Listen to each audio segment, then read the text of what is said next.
V97 news కి స్వాగతం. ముందుగా ముఖ్యాంశాలు. నన్ను గెలిపించకపోతే దేశంలో రక్తపాతమే, డొనాల్డ్ ట్రంప్ హెచ్చరిక.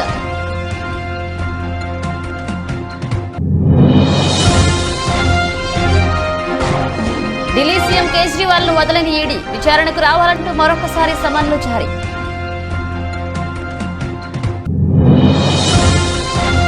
విశాఖలో కాంగ్రెస్ సభ, జగన్, చంద్రబాబు, పవన్ కళ్యాణ్ పై తీవ్ర విమర్శలు చేసిన తెలంగాణ సీఎం రేవంత్ రెడ్డి.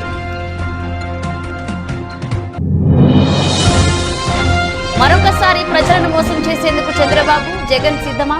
విశాఖలో AP సీఎంపై Sharmila fire.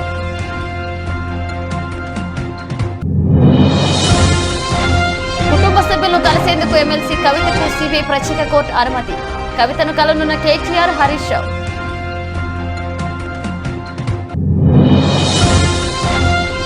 Hardik Pandya Gujarat Titans జట్టును వీడడంపై ప్రధాన కోచ్ ఆశిష్ నెహ్రా కీలక వ్యాఖ్యలు.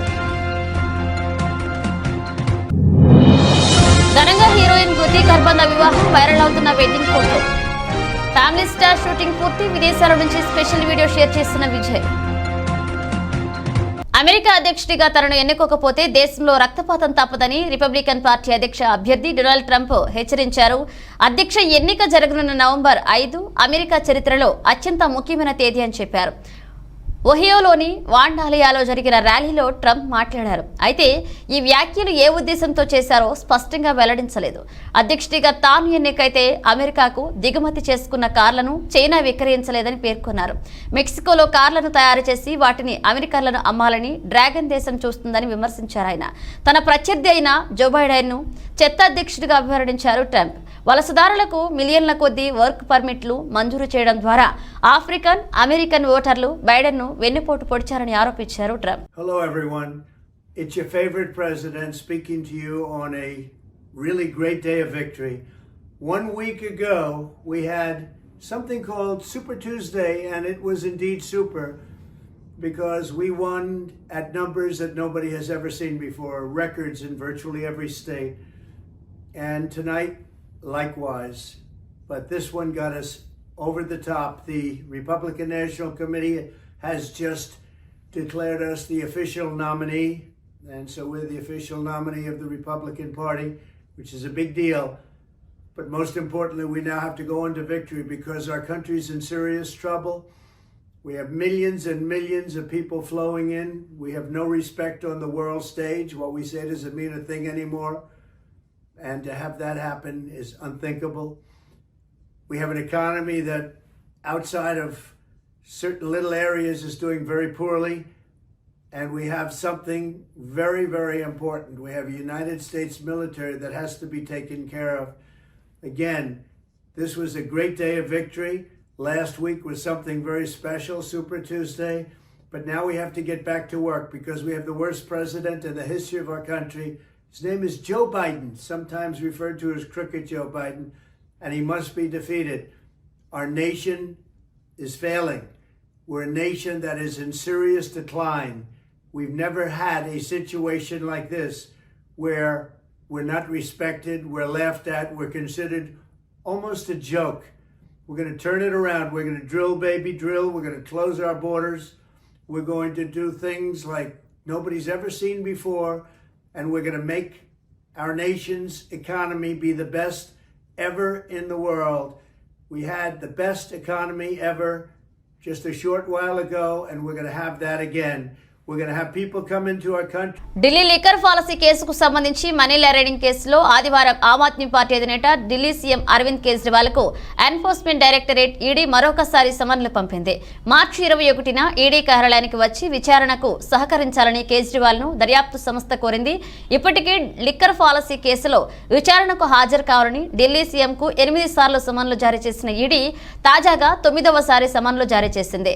ఢిల్లీ లిక్కర్ పాలసీ కేసులో విచారణకు రావాలని కేజ్రీవాల్ కేజ్రీవాల్కు ఈడీ ఇప్పటికే 8 సార్లు సమన్లు పంపించింది. అయితే ఈడీ సమన్లు చట్టవిరుద్ధమని బీజేపీ కుట్రపూరిత రాజకీయాల్లో భాగంగానే లిక్కర్ ఫారసీ కేసు అంటూ పేర్కొన్న కేజ్రీవాల్ ఈడీ సమన్లకు స్పందించలేదు. దీంతో తమ విచారణకు హాజరు కావడం లేదని పేర్కొంటూ ఈడీ ఢిల్లీలోని రౌస్ ఎవెన్యూ కోర్టులో కేజ్రీవాల్ పై 2 సార్లు ఫిర్యాదు చేసింది.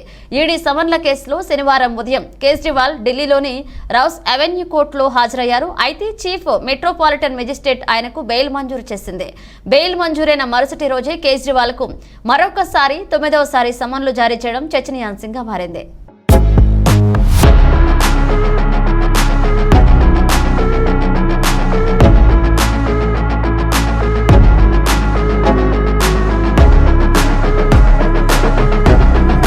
ఆంధ్రప్రదేశ్ నేతలు జగన్, చంద్రబాబు, పవన్ కళ్యాణ్ పై తెలంగాణ ముఖ్యమంత్రి రేవంత్ రెడ్డి విమర్శలు గుప్పించారు. బీజేపీ అంటే బాబు, జగన్, పవన్ అని అన్నారు.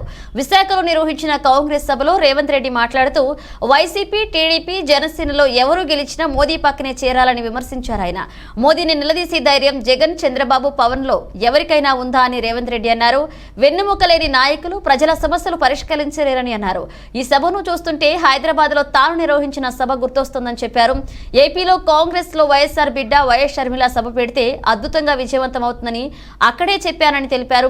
వైఎస్ఆర్ వారసులు ఎవరనే అనుమానాలు ఉండొచ్చని, వైఎస్ఆర్ సంకల్ప దీక్షను నిలబెట్టే వారే వారసులవుతారని అన్నారు. రాజశేఖర్ రెడ్డికి అసలు వారసురాలు షర్మిలారెడ్డి అని చెప్పారు. షర్మిలకు ప్రజల మద్దతు ఇవ్వాలని కోరారు రేవంత్ రెడ్డి. వైఎస్ షర్మిల గారి నాయకత్వంలో విశాఖపట్నంలో ఏర్పాటు చేసిన న్యాయ సాధన సభ, విశాఖ ఉక్కు ఆంధ్రుల హక్కు అని వేలాదిగా మీరు తరలి వచ్చి రాజశేఖర రెడ్డి గారి అభిమానులుగా మీ ఉక్కు కర్మాగారాన్ని ఆనాడు త్యాగాల పునాదుల మీద సాధించుకున్న మీరు ఇవాళ విశాఖ ఉక్కును కాపాడుకోవాలని ఒక కార్యక్రమాన్ని ఏర్పాటు చేస్తే, ఈ కార్యక్రమంలో పెద్దలు రఘువీరారెడ్డి గారు CWC member, doctor YS Rajasekhara Reddy గారి ఆత్మ అడుగడుగున ఆయనను వెన్నంటి నిలబడ్డ డాక్టర్ కేవీపీ రామచంద్రరావు గారు, అదేవిధంగా కేంద్ర మంత్రివర్యులు పల్లం రాజు గారు, అదేవిధంగా సిపిఐ నాయకులు నారాయణ గారు, సిపిఎం నాయకులు, అదేవిధంగా కాంగ్రెస్ పార్టీ కార్యనిర్వాహక అధ్యక్షులు, జిల్లా పార్టీ అధ్యక్షులు మిత్రుడు రుద్రరాజు గారు, అదేవిధంగా మండల పార్టీ నాయకులు, గ్రామస్థాయి నాయకులు, రాజశేఖర రెడ్డి గారి అభిమానులందరికీ కూడా హృదయపూర్వకంగా నమస్కారం తెలియజేస్తున్న మిత్రులారా, ఈరోజు వైఎస్ షర్మిల గారి నాయకత్వంలో ఈ సభను చూస్తుంటే నాకు విశాఖపట్నంలో ఉన్నట్టు లేదు. హైదరాబాదు నగరంలో, తెలంగాణలో నేను నా కార్యకర్తలతో ఏర్పాటు చేసిన సభ ఎంత విజయవంతం అవుతుందో, వేలాది మంది వచ్చి అండగా నిలబడతారో ఇవాళ ఇక్కడ చూస్తుంటే నాకు హైదరాబాద్ నగరంలో కాంగ్రెస్ పార్టీ సభను ఏర్పాటు చేసినట్టుగా ఉంది. వాస్తవంగా నేను ఈ సభకు రావాలనుకున్నప్పుడు కొంతమంది మిత్రులు అన్నారు, అక్కడ కాంగ్రెస్ పార్టీ లేదు కదా, మీరెళ్ళి సభ వైఫల్యం చెందితే మనకు చెడ్డ పేరు వస్తుంది కదా అని. అంటే నేను ఒక మాట చెప్పిన వాళ్లకు, వైఎస్ఆర్ బిడ్డ, వైఎస్ఆర్ ఆశయ సాధన కోసం, విశాఖ ఉక్కును కాపాడాలనే ఉక్కు సంకల్పం కోసం షర్మిలమ్మ సభ పెడితే తప్పకుండా ఆయన అభిమానులు అందరూ అక్కడికి వస్తారు, అండగా నిలబడతారని నేను వారికి చెప్పిన ఆ నమ్మకం, విశ్వాసం డాక్టర్ వైఎస్ఆర్ మీద మీరు చూపించి షర్మిలమ్మను ఆశీర్వదించి విశాఖ ఉక్కును కాపాడుకోవడానికి వచ్చినందుకు మీకు అందరికీ మనస్ఫూర్తిగా ధన్యవాదాలు తెలియజేస్తున్న మిత్రులారా, భౌగోళిక రాష్ట్రాలుగా విడిపోయినాం. ఇక్కడ ఉన్నప్పుడు మనకు ఆంధ్రప్రదేశ్, తెలంగాణ, కానీ మన హక్కుల కోసం మన ఆస్తులు కొల్లగొట్టడానికి ఢిల్లీ పెత్తందారులు మన మీద దండయాత్ర చేస్తే మనం తెలుగు వాళ్ళం, మనం అన్నదమ్ములం, ఒకరికి ఒకరం అండగా నిలబడి ఢిల్లీ నుంచి సుల్తానులు వచ్చినా, జాగీర్దారులు, జమీందారులు వచ్చినా తెలుగు గడ్డ మీద జాగ్ స్టీల్ ప్లాంట్ కోసం సీఎం జగన్ ఎందుకు ఉద్యమం చేయలేదని ఏపీ కాంగ్రెస్ అధ్యక్షులు వైఎస్ షర్మిల ప్రశ్నించారు. వైజాగ్ స్టీల్ ప్లాంట్ కోసం సీఎం జగన్ ఎందుకు ఉద్యమం చేయలేదని ఏపీ కాంగ్రెస్ అధ్యక్షులు వైఎస్ షర్మిల ప్రశ్నించారు. తమ ప్రాణాలు అడ్డువేసి అయినా సరే స్టీల్ ప్లాంట్ ను కాపాడుకుంటామని ప్రకటించారు. విశాఖ ఉక్కు ఆంధ్రుల హక్కు పేరుతో శనివారం సాయంత్రం స్టీల్ ప్లాంట్ ఆవరణంలో ఏర్పాటు చేసిన సదస్సులో ఆమె మాట్లాడారు. ఇప్పటికే గంగవరం పోర్టును ఆదానికి అప్పగించారు. విశాఖ స్టీల్ ప్లాంట్ పై కుట్రలు పన్నుతున్నారని అన్నారు. క్రమంగా పరిశ్రమను నష్టాల్లోకి తీసుకువెళ్లారు. ఇక్కడ పనిచేసే 30,000 మంది కార్మికులు ఏం కావాలి, పరిశ్రమను ప్రైవేట్ పరం చేయొద్దని అసెంబ్లీలో తీర్మానం చేసి చేతులు దులుపుకుంటుంటే సరిపోతుందా? ప్రత్యేక హోదా, పోలవరం, రాజధాని గురించి కేంద్రాన్ని పాలకపక్షం, ప్రతిపక్షం ఎవరు అడగరు. ఒక్కరంటే ఒకరైనా కార్మికులకు మద్దతుగా నిలిచారా? సిద్ధం సభలకు జగన్ 600 కోట్లు ఖర్చు పెడుతున్నారని, ప్రజలను మరొకసారి మోసం చేసేందుకు ఆయన సిద్ధమయ్యారంటూ షర్మిల విమర్శించారు. రాష్ట్రంలో ఎక్కడ చూసినా ల్యాండ్ మైనింగ్, లిక్కర్ మాఫియా అనే సంపూర్ణ మద్యపాన నిషేధమని హామీ ఏమైందంటూ ప్రశ్నించారు. పూర్తిగా మద్య నిషేధం చేయకపోతే వచ్చే ఎన్నికల్లో ఓట్లు అడగనన్నారు. చివరికి ప్రభుత్వమే మద్యం విక్రయిస్తుంది. 10 ఏళ్లుగా కేంద్రంలో అధికారంలో ఉన్న భాజపా రాష్ట్రానికి ఏమైనా ఇచ్చిందా అంటూ ప్రశ్నించారు. ఒక ఊరి అభ్యర్థులను మరొక ఊరికి మార్చడం ఎప్పుడూ చూడలేదన్నారు. అభ్యర్థులను బదిలీ చేయడం వైకాపాలోనే చూస్తున్నామని షర్మిల విమర్శించారు. చేశాడు రాజశేఖర రెడ్డి గారు విశాఖ ఉక్కు కోసం. రాజశేఖర రెడ్డి గారు బ్రతికే ఉంటే విశాఖ ఉక్కుకు ఈ ఫ్యాక్టరీకి సొంతంగా మైనింగ్ కోసం మైన్స్ కూడా సొంత గనులే ఈ పాటికి ఏర్పాటు చేసేవాడు రాజశేఖర రెడ్డి గారు. కానీ దురదృష్టం, కాంగ్రెస్ పార్టీ ఎన్ని ప్రయత్నాలు చేసినా ఈ రోజు వరకు ఒక సొంత మైన్ లేకపోయింది విశాఖ ఉక్కుకు. కానీ 2014 వరకు లాభాలలో నడిచిన ఫ్యాక్టరీ ఆ తర్వాత క్రమంగా ఒకటొకటిగా వచ్చిన ప్రభుత్వాల ప్రోత్సాహం లేకపోతే క్రమంగా నష్టాల్లో, క్రమంగా అప్పుల్లో కూరుకుపోయింది విశాఖ స్టీల్. కారణం ఎవరు? దొంగలు ఊళ్ళు దోచుకున్నారు అన్నట్టు ఈ విశాఖ ఉక్కును దోచుకోవడానికి తయారయ్యారు కేంద్ర రాష్ట్ర ప్రభుత్వాలు. కారణం 35,000 ఎకరాల ల్యాండ్ బ్యాంక్ ఉన్న ఫ్యాక్టరీ విశాఖ ఉక్కు. దాదాపు లక్షల కోట్లు విలువ చేస్తుంది. అదే గనుక ఈ ఫ్యాక్టరీని నష్టాల పాలు చేసి అప్పుల పాలు చేస్తే ఇక అడ్డేముంది, ఇది నష్టాలలో ఉంది అని చెప్పి దీన్ని ప్రైవేటైజ్ చేయొచ్చు అని కుట్ర పన్నారు కేంద్ర రాష్ట్ర ప్రభుత్వాలు. ఇందాక అంకుల్ చెప్పినట్టు, రఘువీరారెడ్డి గారు చెప్పినట్టు, ఒక కుక్కను చంపాలంటే ఇది పిచ్చిది అని పుకారు పుట్టిస్తే చాలట, పెద్ద పని కాదు. అలాగే విశాఖ ఉక్కుకు సంబంధించి ఒక్కొక్కటిగా అసలు మైన్ లేకుండా ఇంతవరకు ఉంది అంటే దానికి ప్రధాన కారణమే ప్రభుత్వాలు. ఆ బాధ్యతను విస్మరించారు కాబట్టే ఈరోజు నష్టాలలో కూరుకుపోయింది. ఒకవైపేమో మైన్ లేదు, ఇంకోవైపేమో రా మెటీరియల్ కొనాలి అంటే రేట్లేమో ఆకాశానికి అంటుతున్నాయి, ఇంకొక వైపేమో ఆ రా మెటీరియల్ను సరఫరా చేయాలి అంటే దాని కాస్టు పెరిగింది. ఎలక్ట్రిసిటీ విషయంలోనూ అంతే.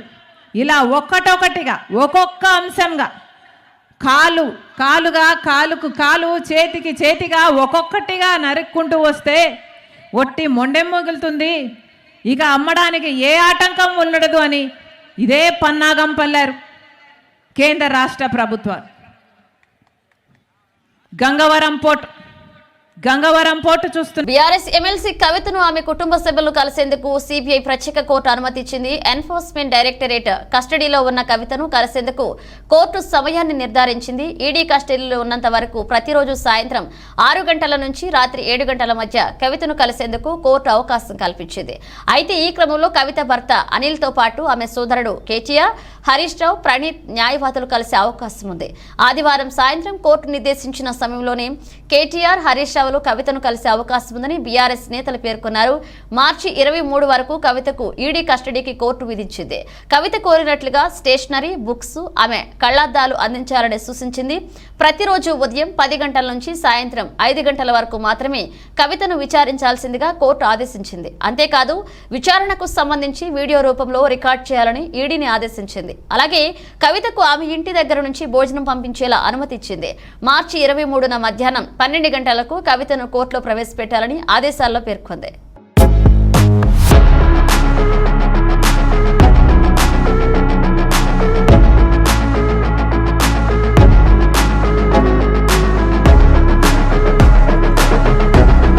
ఇండియన్ ప్రీమియర్ లీగ్ ఐపీఎల్ 2024 టోర్నీ నెల 22 నుంచి ప్రారంభం కానుంది. తొలి match Chennai Super Kings, Royal Challengers Bengaluru జట్ల మధ్య జరగబోతుంది. ఈసారి ఐపీఎల్ జట్టులో ప్రధాన ఆకర్షణగా హార్దిక్ పాండ్యా నిలబోతున్నారు.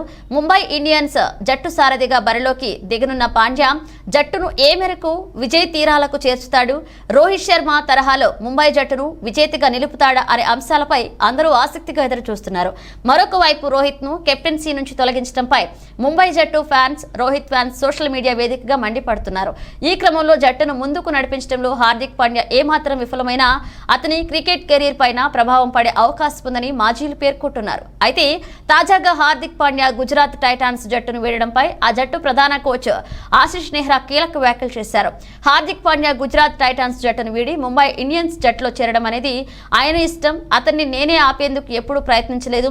క్రీడల్లో ఏం జరిగినా ముందుకు సాగిపోవాలి. హార్దిక్ పాండ్యా తరహాలో అనుభవజ్ఞుడు దొరకడం కష్టమన్నారు ఆయన. ఈసారి మహమ్మద్ షమీ కూడా మాకు అందుబాటులో లేడు. అందుబాటులో ఉన్న ఆటగాళ్లతోనే ఐపీఎల్ 2024కు సన్నద్ధమవుతున్నాం. ఐపీఎల్తో తొలుత హార్దిక్ ముంబై జట్టుకి ఆడాడు. మళ్లీ తిరిగి ఆ జట్టుకే కెప్టెన్ గా వెళ్తున్నాడు. ముంబై కాకుండా వేరే జట్టుకు వెళ్తే ఆపేవాడినేమో అంటూ ఆశిష్ నెహ్రా వ్యాఖ్యానించారు.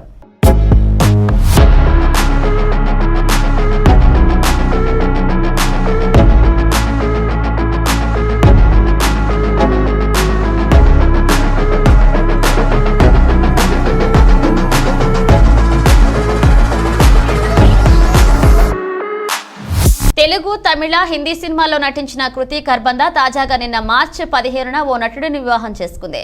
కృతి ఖర్బందా 2019 నుంచి పుల్కిత్ సామ్రాట్ అనే నటుడితో ప్రేమలో ఉంది. ఇటీవలే కొన్ని నెలల క్రితం వీరు సీక్రెట్ గా కేవలం కుటుంబ సభ్యుల మధ్య నిశ్చితార్థం చేసుకున్నారు. ఢిల్లీలో కృతి ఖర్బందా, పుల్కిత్ సామ్రాట్లు నిన్న మార్చి 15న ఘనంగా వివాహం చేసుకున్నారు. కేవలం ఇరు కుటుంబ సభ్యులు, సన్నిహితుల మధ్య మాత్రమే ఈ వివాహ వేడుక జరిగింది. ఇక కృతి ఖర్బందా, పుల్కిత్ సామ్రాట్ తమ పెళ్లి ఫోటోలు సోషల్ మీడియాలో పోస్ట్ చేయగా అవి వైరల్ గా మారాయి.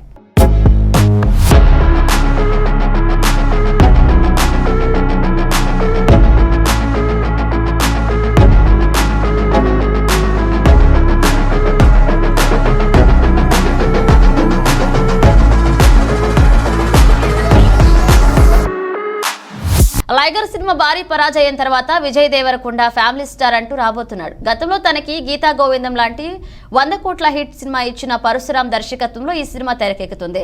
దిల్ రాజ్ నిర్మాణంలో తెరకెక్కుతున్న ఈ సినిమాలో మృణిల్ చాగు హీరోయిన్ గా నటిస్తున్నారు. ఇప్పటికే ఈ సినిమా నుంచి గ్లిమ్స్, టీజర్, సాంగ్స్ రిలీజ్ చేసి మంచి అంచనాలు నెలకొల్పారు. Family star cinema middle class ఫ్యామిలీలకు కనెక్ట్ అవుతూనే విజయ్ డాన్స్ కి కావాల్సిన మాస్ అంశాలు కూడా ఉండబోతున్నట్లుగా తెలుస్తుంది. తాజాగా ఈ సినిమా షూటింగ్ పూర్తయినట్లుగా చిత్ర యూనిట్ ప్రకటించింది. విజయ్ దేవరకొండ, మృణిల్ ఠాగూర్, డైరెక్టర్ పరశురామ్ షూటింగ్ పూర్తయిన సందర్భంగా కౌగిలించుకుని ఆనందం వ్యక్తం చేస్తూ మా షూట్ కంప్లీట్ అయిందని విదేశాల్లో షూటింగ్ లొకేషన్ నుంచి ఓ వీడియోని రిలీజ్ చేశారు. ప్రస్తుతం ఫ్యామిలీ స్టార్ షూటింగ్ అయిపోయింది అంటూ రిలీజ్ చేస్తున్న ఈ చిన్న వీడియో వైరల్ గా మారింది. త్వరలోనే ఈ సినిమా ట్రైలర్ రిలీజ్ చేయనున్నారు. ఇక ఫ్యామిలీ స్టార్ సినిమా ఏప్రిల్ 5న థియేటర్స్ లోకి రానుంది. విజయ్ ఫ్యాన్స్ ఈ సినిమా కోసం ఆతృతగా ఎదురు చూస్తున్నారు.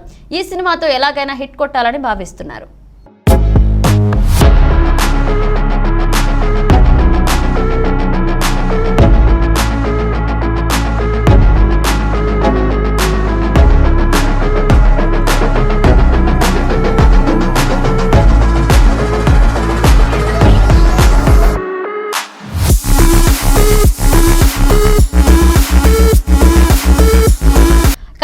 కారంపూడిలోని టీడీపీ వైసీపీ వర్గాల ఘర్షణ వాతావరణం చోటు చేసుకుంది. ఈ ఘర్షణలో 2 వాహనాలు దెబ్బతిన్నాయి. టీడీపీ నేత గోరంట్ల నాగేశ్వరరావుకు చెందిన స్కార్పియోను ధ్వంసం చేశారు వైసీపీ నాయకులు. మాజీ ఎంపీపీ భర్త మేకల శ్రీనివాసారెడ్డి స్కార్పియో వాహనాన్ని ధ్వంసం చేసిన టీడీపీ నాయకులు కారంపూడిలోని బస్టాండ్ సెంటర్లో వైసీపీ వర్గాల మోహరించారు.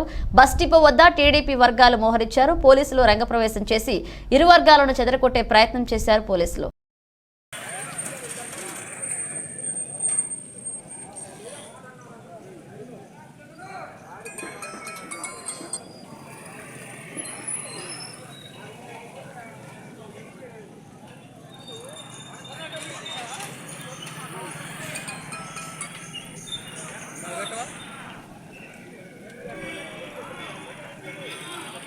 రాష్ట్రంలో మరొకసారి అధికారంలోకి వచ్చేందుకు రాష్ట్ర ముఖ్యమంత్రి వైఎస్ జగన్మోహన్ రెడ్డి 175 నియోజకవర్గాల 25 పార్లమెంటు స్థానాలను ఒకసారి ప్రకటించి చరిత్ర సృష్టించారు. 2019 ఎన్నికల్లో కూడా ఇదే విధంగా ఒకేసారి అభ్యర్థులను ప్రకటించి తన సత్తాను చాటుకున్నారని, మరొకసారి ప్రజలు అవకాశం ఇస్తారని అనంతపురం అర్బన్ ఎమ్మెల్యే అనంత వెంకటరామరెడ్డి స్పష్టం చేశారు. ఆదివారం నగరంలోని పాతూరులో ఇంటింటికి వైఎస్ఆర్ కాంగ్రెస్ పార్టీ కార్యక్రమాన్ని ఆయన నిర్వహించారు.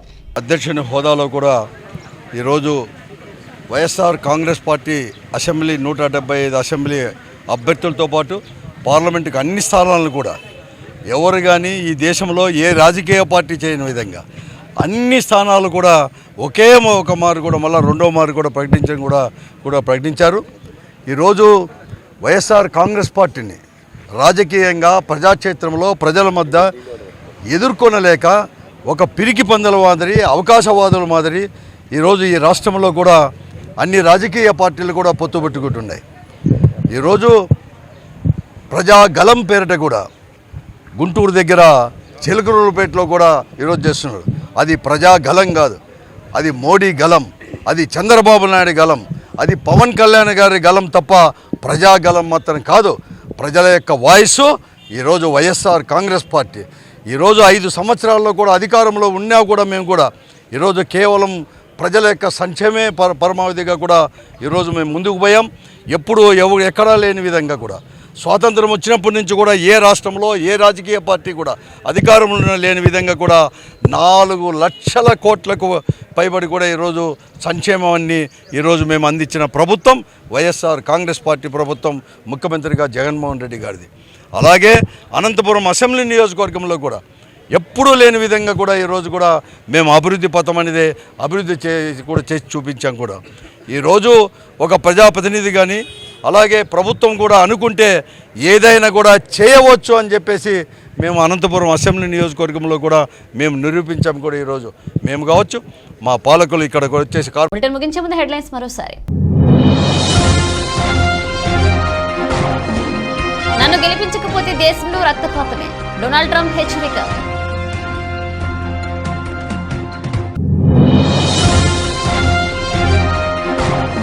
ఢిల్లీ సీఎం కేజ్రీవాల్ ను వదలని ఈడీ, విచారణకు రావాలంటూ మరొకసారి సమన్లు జారీ.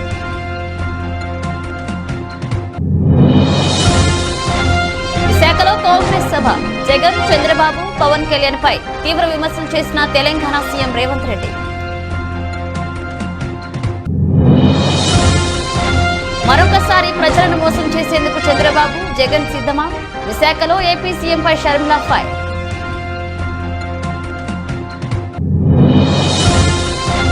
కుటుంబ సభ్యులను కలిసేందుకు ఎమ్మెల్సీ కవితకు సిబిఐ ప్రత్యేక కోర్టు అనుమతి. కవితను కలనున్న కేటీఆర్, హరీష్ రావు.